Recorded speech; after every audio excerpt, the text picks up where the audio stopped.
Call the police. That woman is destroying our property values." That's what the self-appointed queen of our neighborhood, Amelia Hayes, shrieked before dialing 911 on my wife.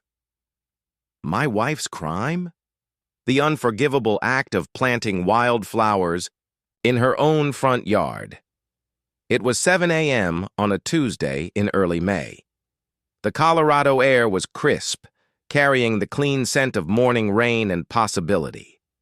My wife, Evelyn, was kneeling in the rich, dark soil of her new garden bed. Her hands, usually so pristine as they handled legal briefs and gavels, were deep in the earth. She was wearing her rattiest gardening jeans, her hair escaping from a messy ponytail, and a look of pure, unadulterated joy on her face. Across the street, Amelia Hayes stood on her chemically perfect, unnaturally green lawn. She was all ready, in full makeup and pressed khakis, her manicured finger jabbing the air as if conducting an orchestra of outrage. The squad car rolled up, its tires crunching softly on the asphalt. A young officer stepped out, his expression a mixture of duty and confusion. He took 3 steps toward the dangerous trowel-wielding criminal tending her columbines, then stopped dead in his tracks. His jaw actually dropped. "Your Honor, Judge Reed?" Amelia's clipboard, her symbol of petty authority, hit the sidewalk with a plastic clatter. Her mouth opened and closed like a fish gasping for air, the carefully constructed world of her suburban kingdom shattering around her. "Oh, did I forget to mention my wife sentences criminals for a living? What would you do if your HOA Karen called the cops on you for the simple act of gardening? Drop your nightmare story below. Where are you watching from? And does your neighborhood have one of these people? Let me back up and tell you how we got here." My name is David Reed, I'm 58 years old, and I retired from the Colorado Springs Fire Department after 32 years of running into burning buildings while sane people ran out. I've seen the worst that fire and chaos can do, and I've earned my peace. My wife, Evelyn, is a different kind of hero. For 15 years, she's been a municipal court judge. She's the one who sentences drunk drivers, settles bitter property, disputes, and deals with the endless parade of human folly with the patience of a saint and the backbone of a steel beam. We'd moved to the idyllic-sounding community of Serenity Pines 3 years ago, looking for that quintessential, peaceful retirement dream. You know the type of neighborhood, curved streets named after the very trees that were cut down to build it. The houses all look like they were designed by the same committee of beige enthusiasts. It was a mix of retirees like us and young families whose kids left chalk art on the sidewalks. Art that, we would soon learn, deeply offended certain people. Our house was a modest ranch style, nothing fancy. But Evelyn fell in love with it for one reason: the big, sun-drenched front yard. For years, her demanding court schedule had never left time for more than a few potted plants on our old apartment balcony. This yard was her canvas, her dream of a real garden finally realized. Enter Amelia Hayes. 62 years old, a former high-pressure real estate agent who now treated the HOA presidency like she was running a small, heavily regulated country. She lived in the biggest house on Maple Ridge Drive, the one with the ridiculous faux Corinthian columns that served no architectural purpose except to announce that important people lived there. She was the kind of woman who ironed her jeans and color-coordinated her garden tools, not for function but for display. For the first 2 years, everything was fine. We were the perfect, invisible neighbors. We paid our HOA dues on time, kept our grass at the regulation height, and never parked an RV in the driveway. Evelyn would wave at neighbors during her morning jogs. I'd help folks jumpstart their car batteries in the winter. We were part of the quiet, pleasant fabric of suburban life. Then came the spring. This was the year Evelyn decided to act on her dream. She tore out the struggling, water-guzzling Kentucky bluegrass that plagued every yard and began to replace it with a vibrant, eco-friendly tapestry of native Colorado wildflowers. We're talking brilliant red Indian paintbrush, delicate blue columbines, and cheerful blanket flowers, plants that actually belonged in our semi-arid climate. She spent every weekend on her hands and knees transforming the boring patch of green into a masterpiece.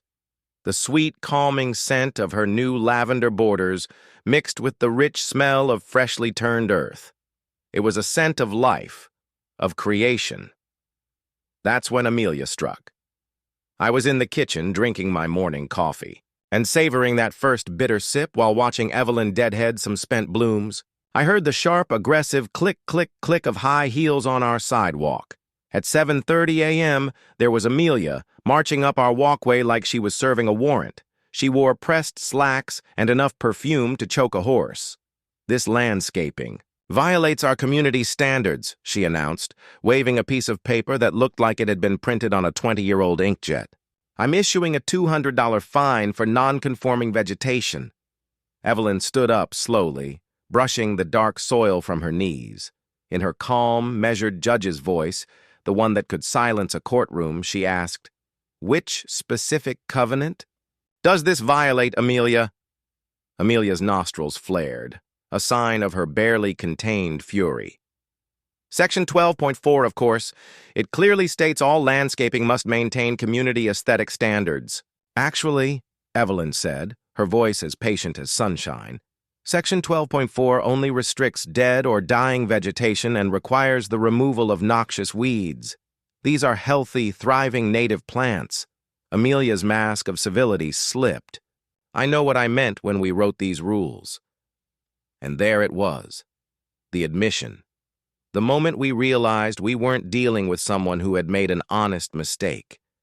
We were dealing with a tyrant who believed the rules were whatever she decided they were on any given day. Evelyn, of course, had done her homework.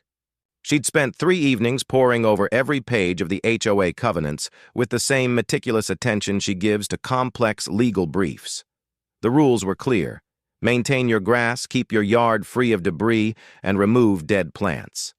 There was nothing about plant types, nothing about aesthetic standards, and certainly nothing that would make a beautiful, water-wise wildflower garden illegal. But over the next week, we learned we weren't Amelia's first victims. We spoke to Colonel Miller, a 74-year-old Vietnam veteran who lived 3 houses down. Amelia had fined him $150 for growing tomato plants in the front yard bed where his late wife used to tend roses. She deemed the vegetables inappropriate for front yard display. Then there was Chloe Davies, a single mom working 2 jobs. She had paid a total of $300 in fines to make her children's chalk art disappear from her own driveway after Amelia claimed it constituted unsightly temporary markings. Every family she targeted had something in common. They were either elderly, struggling financially, new to the neighborhood, or just different enough to stand out in Amelia's rigid beige vision of suburban perfection. That evening, Evelyn sat, her coffee mug down on the kitchen counter with the kind of quiet, resolute determination that I'd seen make seasoned attorneys nervous in her courtroom. "We're not paying this fine, David," she said. And that's when the war truly began. Amelia Hayes did not take no well.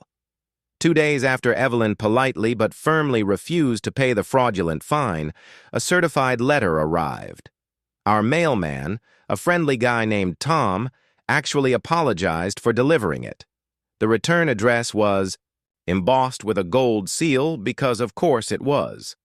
Inside, the fine had magically doubled to $400. The letter claimed an emergency board meeting had been held to review our flagrant violation of community standards. The vote to increase the penalty, according to Brenda's typed and signed minutes, had been unanimous. We had 10 days to pay or face a lien on our property. There was just one problem with her unanimous vote. Evelyn spent that afternoon on the phone. She had a list of the 5 HOA board members. "Emergency meeting?" Colonel Miller's gravelly voice crackled through our kitchen speakerphone. "Hell, I didn't know about any meeting. I've been in Denver visiting my grandson all week." It was the same story from 2 other board members. They had never been notified, never attended a meeting, and had certainly never voted on our case. It turned out Amelia's unanimous vote had involved exactly 3 people: herself, her next-door neighbor Dorothy, and Dorothy's husband, Carl, a man who famously spent most HOA meetings asleep in his lawn chair. Evelyn had learned about HOA procedural requirements during a particularly boring municipal law seminar 5 years back. It was one of those mandatory continuing education courses where half the judges dozed off. Thank God she had stayed awake for the section on homeowner association governance. Colorado state law requires written notice to all homeowners at least 14 days before any fine can be imposed, plus the right to a formal hearing. Amelia had done none of that, which meant her fine had all the legal weight of a grocery list. So, Evelyn filed a formal complaint with the Colorado HOA Oversight Division. The beautiful thing about being married to a judge is that she knows precisely which forms to file and exactly how to word them for maximum impact. That's when Amelia's surveillance campaign began. Every morning at 6 a.m. sharp, her white Lexus would cruise down our street like a shark circling wounded prey. The acrid smell of her exhaust mixed with the morning dew as she'd park across from our house. Engine running, air conditioning blasting even in the cool 70-degree weather. Click. A slightly brown blade of grass got photographed. Click. The garden hose was coiled on the ground instead of hung on its hook. Click, click, click. Yesterday's newspaper, still in the driveway at 6:15 a.m., deserved a close-up. The sound of her car door slamming became our neighborhood's unwanted alarm clock. Colonel Miller started timing his morning walks to coincide with her inspections, just to watch her scramble back into her car whenever he'd wave cheerfully and call out, "Morning, Amelia. Getting your exercise?" But while Amelia was busy building her pathetic collection of photo evidence against our wildflowers, Evelyn was quietly building something far more dangerous. A case. She started collecting stories. She knocked on doors during her evening jogs. She chatted with neighbors at the grocery store. She made meticulous mental notes every time someone mentioned their troubles with the HOA. The pattern that emerged was uglier than we had imagined. Colonel Miller's tomato plants weren't his. First violation. Amelia had previously fined him $50 for displaying his Purple Heart license plate holder, claiming it was a non-standard vehicle decoration. She only backed down when several of the Colonel's veteran buddies started asking pointed questions about supporting the troops. And Chloe Davies's chalk art? That was violation number 3. First came a warning about her children's bicycles being improperly stored in their own driveway. Then came a $50 fine when her 6-year-old left a soccer ball on the front lawn overnight. Each time, Chloe paid rather than fight because a single mother working 2 jobs doesn't have the time or energy for legal battles. The elderly widow on Pine Street was cited for excessive bird feeding after Amelia decided her small bird bath attracted pest wildlife. Translation: Amelia didn't like the sound of morning songbirds interrupting her backyard phone calls. Every single target shared one thing in common.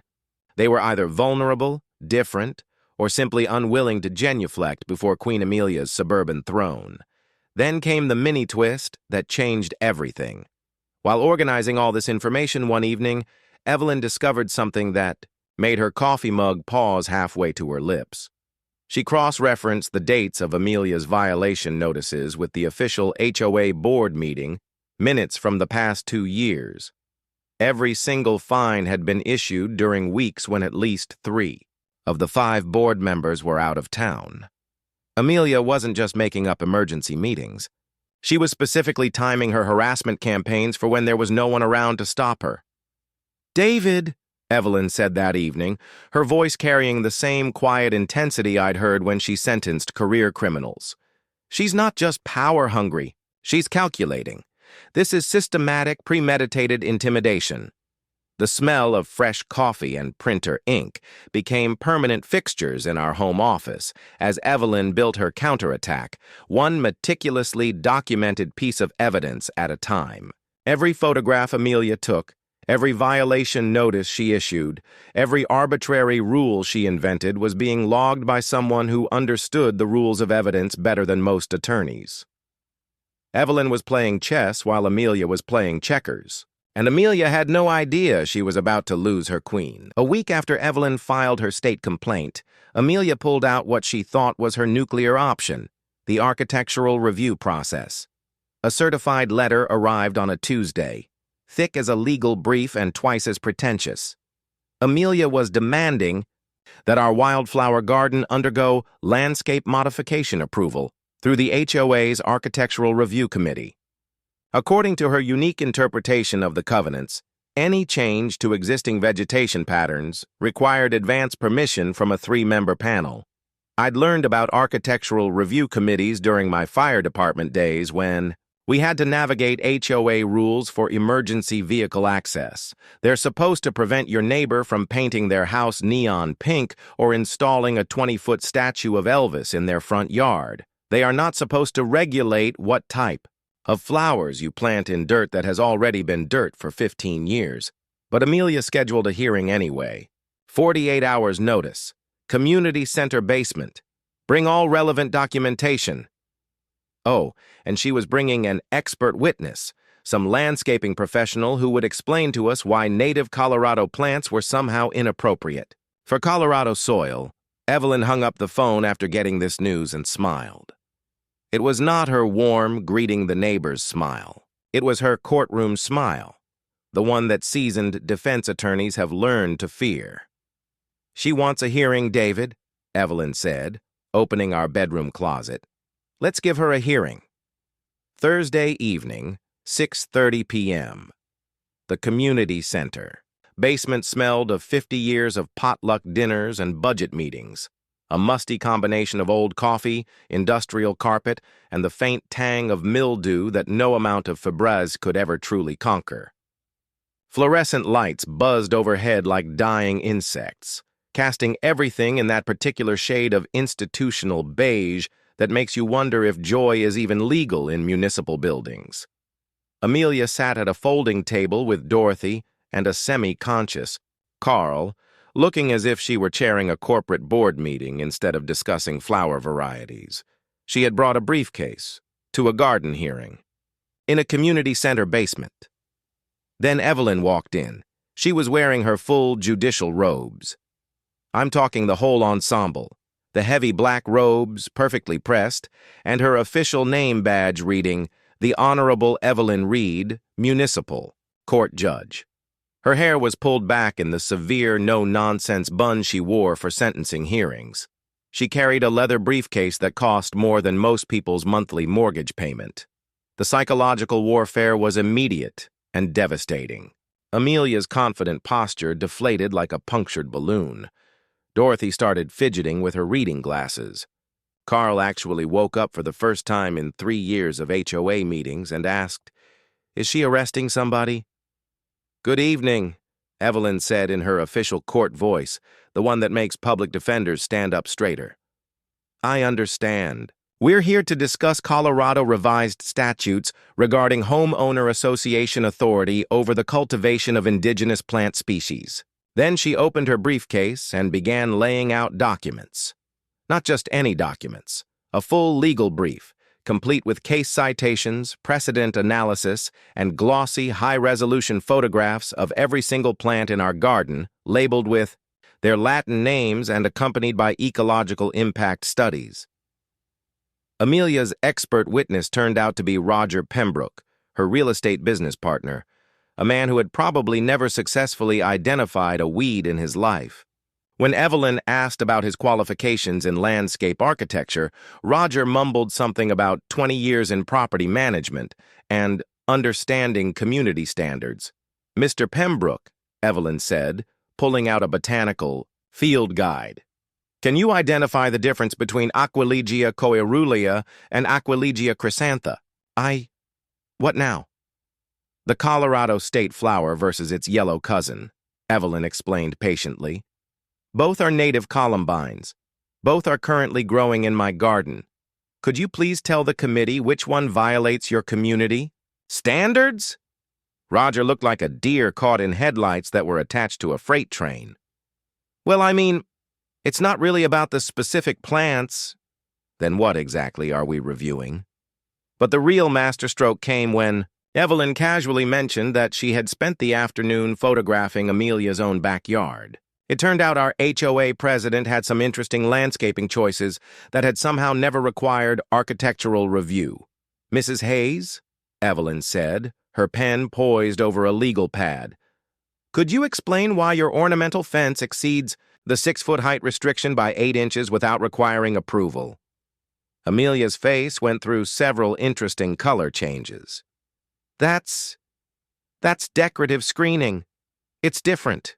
And your decorative pond, which was built without any architectural review process whatsoever? It's a water feature. What about your hot tub placement? According to these measurements, it violates the 15-foot setback requirement by approximately 4 feet.